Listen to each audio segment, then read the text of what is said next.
The Baltic Sea is not, by the standards of the world's major operational theaters, an imposing body of water. It is approximately 1,600 kilometers long and, at its widest, about 200 kilometers across, with an average depth of 55 meters that makes submarine operations a specialized and demanding art, and surface operations a matter of careful chart work, in a sea that does not forgive navigational complacency. The Baltic is essentially a large, brackish lake connected to the North Atlantic through the narrow Danish Straits, and it is ringed by the coastlines of 8 NATO member states, 1 candidate country, and the Russian Federation's Kaliningrad Oblast, an exclave that sits between Poland and Lithuania, like a geopolitical footnote that has significant military implications. The Baltic is also, in the autumn, a body of water that provides weather in the specific Northern European style: gray sky, gray water, wind from the southwest at 20 to 25 knots, visibility adequate but uninviting, and the kind of persistent, low-level discomfort that experienced Baltic sailors factor into their watch-standing posture as a baseline condition, rather than a noteworthy event. USS Arleigh Burke was participating in BALTOPS, the annual NATO maritime exercise that rotates through the Baltic with the specific combination of operational training value and political visibility that exercises in contested theaters are designed to provide. 14 participating nations, 22 vessels, air and submarine elements, amphibious components, the full range of NATO maritime capability assembled in a body of water where Russian observers had been watching NATO exercises for decades with the professional attention of an organization that treats every Western exercise as a collection opportunity and every Western operational pattern as data to be cataloged. The exercise had been running for 4 days. USS Arleigh Burke had conducted anti-submarine warfare training in the Gotland Basin, participated in a surface warfare exercise with the Polish Navy, and was currently in the Channel transit phase that would take the formation through the narrow waters north of Bornholm before the next phase of the exercise began. The channel north of Bornholm is approximately 15 to 20 nautical miles wide in its navigable section, deep enough for warships, constrained enough for formation navigation to require attention and coordination. At 11:40 on a Thursday, the exercise formation was in that channel. At 11:44, the Steregushchiy appeared on USS Arleigh Burke's SPY-1D at 23 nautical miles on the eastern bearing. The Steregushchiy-class corvette, the Russian Navy's answer to the question of what to put in the Baltic when you want something more capable than a patrol boat and less expensive than a full destroyer, is a compact modern platform by Russian Baltic Fleet standards. It entered service in 2007, which makes it among the newer ships in this story by a considerable margin, and it carries the Redut surface-to-air missile system, the Uran anti-ship missile system, a 100mm main gun, and a K-27 helicopter. It is, in the specific vocabulary of honest threat assessment, a capable platform for the Baltic theater. It is not the paper tiger that some of the earlier Russian platforms in this Channels collection represent. The Steregushchiy earns its operational respect. What the Steregushchiy was doing at 23 miles on the eastern bearing at 11:44 was also not subtle. The Baltic is small enough that any Russian Baltic fleet asset operating in its central waters is, by definition, operating in proximity to whatever NATO exercise is underway. The Steregushchiy had been operating in the central Baltic since 1100 that morning, flagged by the exercise's E3 Sentry AWACS element as a surface contact of interest at 11:07 and tracked continuously since. Its approach bearing and course were consistent with a deliberate intercept of the exercise formation at the Channel transit chokepoint north of Bornholm. The specific timing, arriving at the Channel's eastern entrance as the NATO formation was committed to the transit, was familiar enough in its pattern that the exercise's maritime tactical commander had noted it in his morning assessment with the word anticipated in the threat column. Anticipated does not mean manageable without effort. It means expected, which is different from comfortable. The tactical challenge that the Steregushchiy's approach created was not kinetic. The Steregushchiy's anti-ship missiles are a real threat in the abstract, but the full weight of NATO maritime air defense in the exercise formation is a more than adequate response to any engagement. Scenario involving a single Steregushchiy and the rules of engagement and the political context of NATO Baltic exercises are not environments in which kinetic exchanges occur. The challenge was operational and navigational. The channel north of Bornholm at 15 to 20 miles wide is not a comfortable space for a 22-vessel formation. Plus, an uninvited Russian corvette whose commander has demonstrated, in the approaching geometry, an intention to operate within the formation's transit corridor.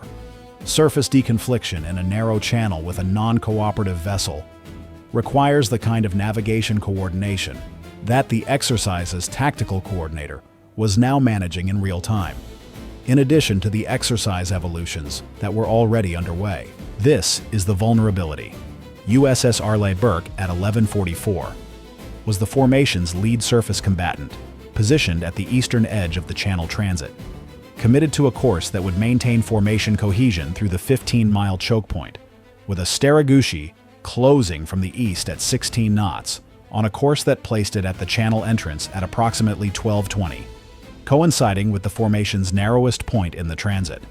The formation could not simply accelerate through the chokepoint without disrupting the amphibious elements whose speed was limited by sea state and hull form.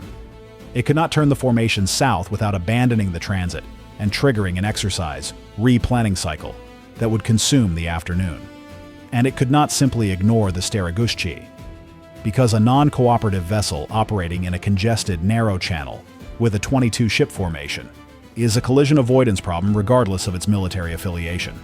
And the officer of the watch aboard USS Arleigh Burke had responsibilities under COLREGS that did not pause for the exercise schedule.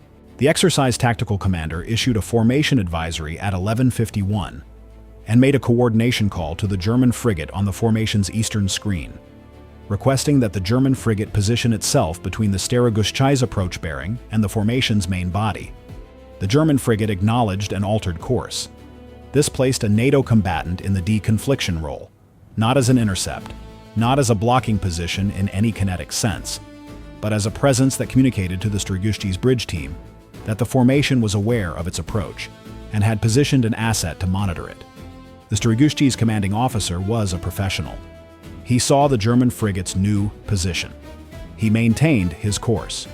He also, as the SLQ-32 aboard USS Arleigh Burke noted at 11:52, activated his Mineral ME surface search radar in active mode, painting the formation with the specific omission that the threat library classified as the targeting associated radar for the Uran anti-ship missile system. Not in fire control mode, in search mode. But the Mineral ME in active mode is the Steregushchiy, making a point with its targeting radar. And the point being made was not ambiguous to anyone in the CIC who understood what the emission profile meant. The SLQ-32's collection of the Mineral ME activation was the beginning of something that the Steregushchiy's commanding officer was not aware of, and which this channel will now describe in the detail it deserves. The Mineral ME surface search radar is the system that the Steregushchiy-class uses for over-the-horizon targeting of its Uran anti-ship missiles, a system that combines active radar search with a passive mode and a data link that can receive targeting data from external sources.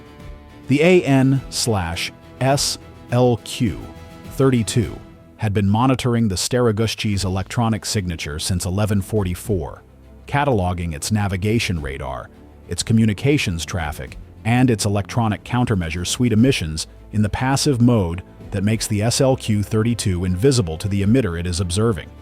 When the Mineral ME went active at 11:52, the collection quality improved substantially.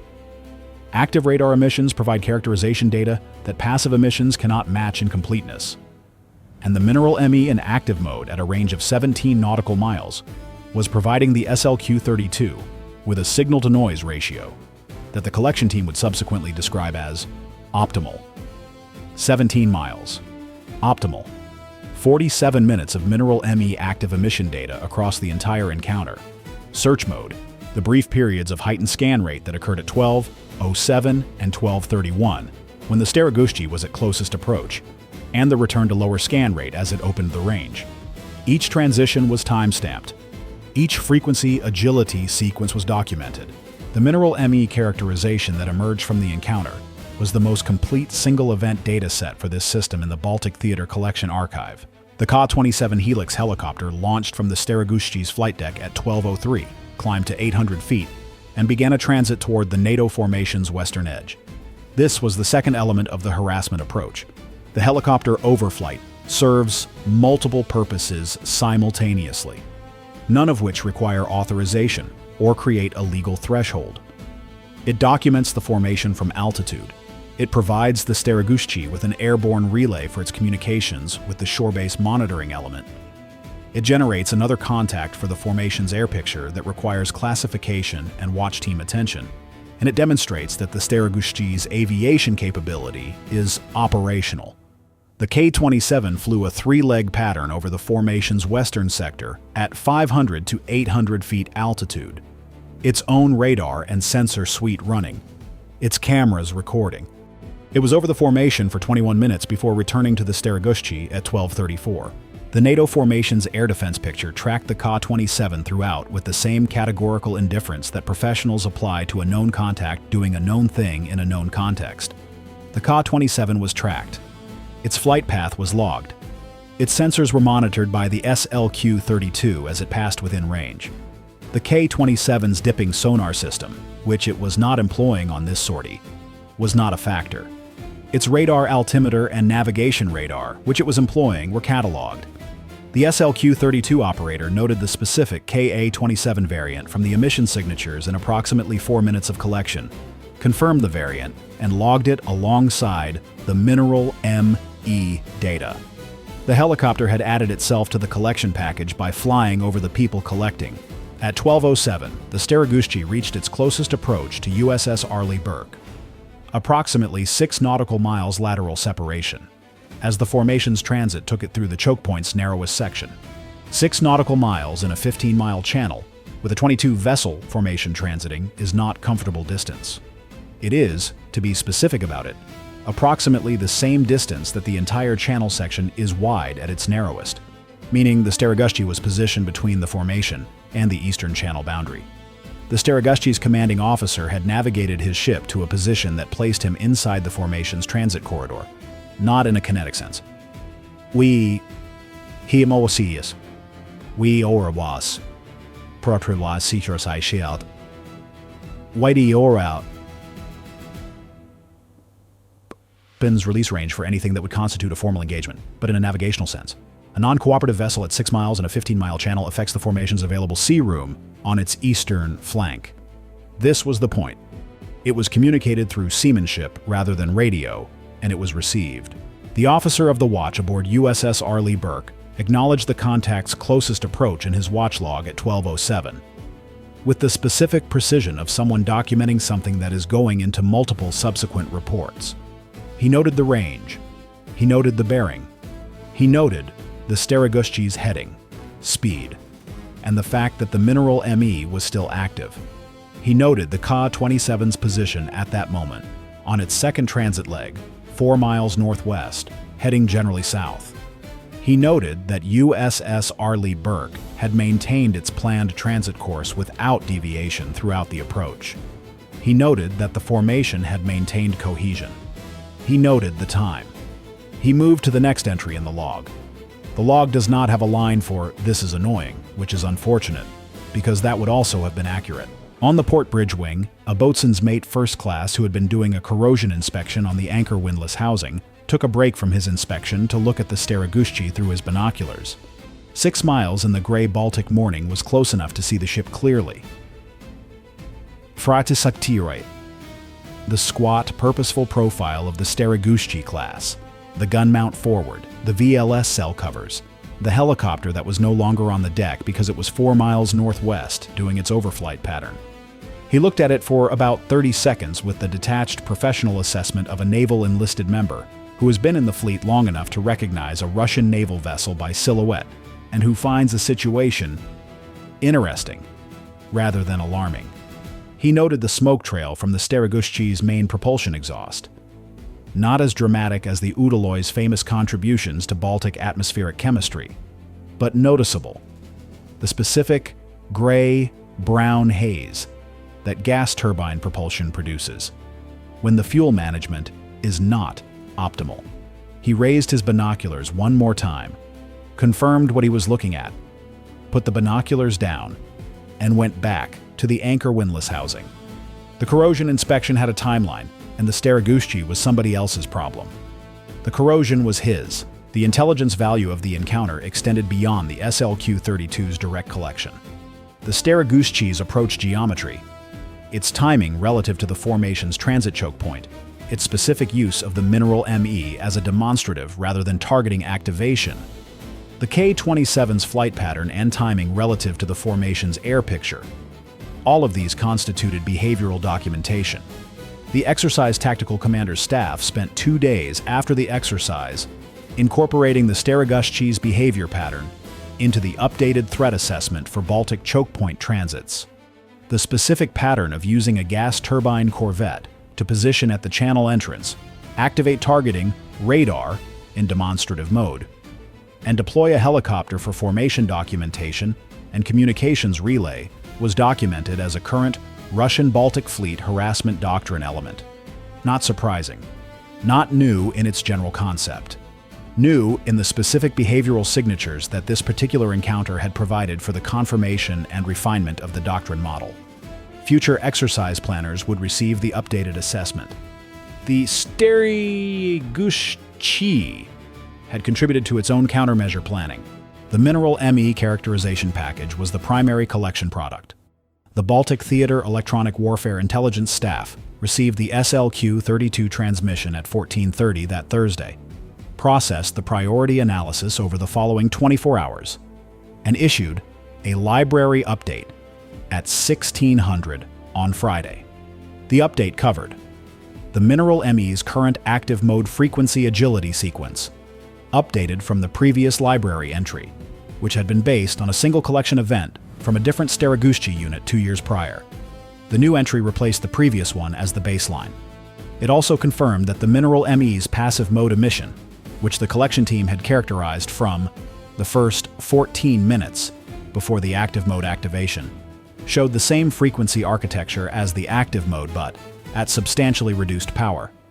Information that updates the detection range calculation for future passive monitoring of this system. Finally, the 2 scan rate increases at 12:07 and 12:31, timed against the formation's closest approach positions, were documented as consistent with the system transitioning to heightened search rate at close-range targets. This behavioral indicator, scan rate increase at close approach, was added to the library as a behavioral signature that distinguishes demonstrative activation from targeting preparation. Understanding the difference in real time is operationally significant. The money picture for this operation has the specific structure of a harassment campaign, conducted by an organization that operates in a theater where its geographic presence makes the cost of individual operations low. The Steregushchiy's operating cost for the day's operation, fuel for the Baltic transit, operational overhead for the Ka-27 sortie, crew operational pay, runs to approximately $45,000 to $65,000 in equivalent Western accounting. Call it $55,000. The mission objective: complicate the NATO exercise transit through the Bornholm Channel, demonstrate Russian Baltic Fleet presence and capability, generate collection data on the NATO formation's response to harassment, produce footage of NATO warships maneuvering in constrained waters in proximity to Russian naval assets. All of these objectives were achieved to some degree. The formation did acknowledge the Steregushchiy's presence by positioning the German frigate. The mineral ME activation did require documentation and classification. The Ka-27 did photograph the formation. These are real effects, achieved at $55,000 per day, which is why the Russian Baltic Fleet conducts this kind of operation regularly and will continue doing so. USS Arleigh Burke's additional operational cost attributable to the Steregushchiy's presence. The formation advisory and German frigate repositioning coordination, approximately $8,000 in additional operational overhead. The SLQ-32 collection processing and library update, $85,000 in analyst time over 24 hours. The behavioral doctrine assessment and exercise threat update, $45,000 in staff time. Total additional US and NATO cost directly attributable to the encounter, approximately $140,000. the Mineral ME Characterization Update, Behavioral Signature Documentation, and K-27 Variant Confirmation.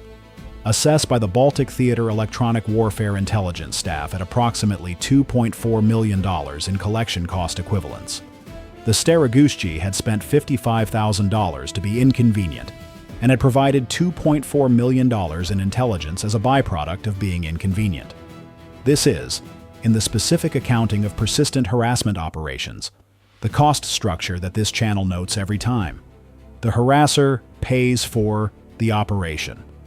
The people being harassed pay for the operation's overhead and receive the collection. Russian state television's Baltic coverage that evening was brief and factual in the way that Russian military broadcasts are factual, when they are describing operations that went according to plan without producing the kind of specific visual product. A NATO ship clearly changing course, a formation clearly disrupted, that the more triumphalist segments require. The segment described a Russian Baltic fleet patrol that monitored foreign military exercises in the Baltic Sea, noted that the exercises represented a destabilizing NATO military buildup near Russian territory, and showed footage of the Steregushchiy at sea against a gray Baltic horizon. The footage was real. The ship was present. The formation had maintained its transit without diverting. This last fact did not appear in the segment. A NATO formation that completes its planned transit while documentation footage is collected is a less useful propaganda product than a NATO formation that alters course. The formation had not altered course. The broadcast did not feature a formation that had not altered course. These are the choices that state media operations make, professionally and without comment. The exercise's post-event report covered the Steregushchiy interaction in 3 pages of the appendix titled External Contact Management. The appendix noted that Russian Baltic Fleet assets had conducted harassment activity consistent with documented doctrine, that the formation had maintained its planned transit, that intelligence collection had been conducted throughout the encounter, and that the collected data would be incorporated into the updated threat assessment. The appendix's final sentence read, "The formation's response to the external contact demonstrated the professional maritime integration achieved across participating nations during the 4-day exercise, and the ability to maintain operational objectives in the presence of non-cooperative external actors." This sentence, in the vocabulary of multinational naval operations, says that 14 nations operating 22 ships managed a complication together without disrupting the exercise, which is itself a demonstration of alliance capability, arguably as valuable, in NATO terms, as the exercise evolutions themselves. The Steregushchiy had inadvertently provided the exercise with a real-world integration test that no scripted scenario could replicate. The test was passed. The library was updated. The exhaust trail dissipated into the gray Baltic afternoon. The formation continued north. Bye for now.